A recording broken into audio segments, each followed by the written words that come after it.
جنت کا پھول۔ مومن جنت کا پھول ہے۔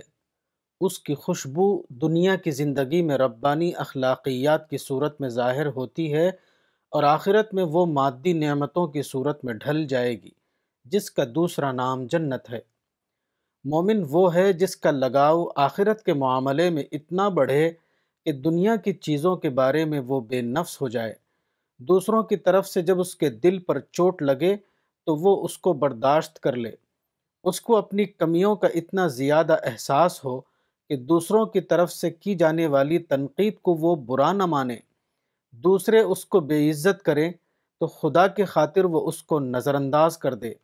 اس کا دل خدا کے سمندر میں نہا کر اتنا صاف ہو جائے کہ وہ دوسروں کی زیادتیوں پر ان کو معاف کر سکے اور ان کی تلخ باتوں کو بھلا دیا کرے، حتیٰ کہ اس کے دل کا یہ حال ہو جائے کہ تکلیف پہنچانے والوں کے لیے اس کی زبان سے دعائیں نکلنے لگیں۔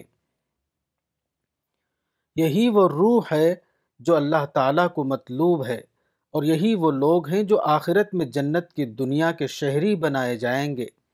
جنت کی دنیا پھولوں جیسی لطیف دنیا ہے۔ صرف لطیف روحیں ایسی دنیا میں جگہ پا سکتی ہیں۔ جو لوگ اپنے آپ کو منفی جذبات اور رد عمل کی نفسیات سے اوپر نہ اٹھا سکیں، وہ گویا کانٹوں کی سطح پر جی رہے ہیں۔ ایسے لوگ پھولوں کے پڑوسی کس طرح بن سکتے ہیں؟ لوگ جنت سے کتنا دور ہیں، پھر بھی وہ اپنے کو جنت سے کتنا قریب سمجھتے ہیں۔ کتاب باغ جنت، مولانا وحید الدین خان، صفحہ نمبر 44۔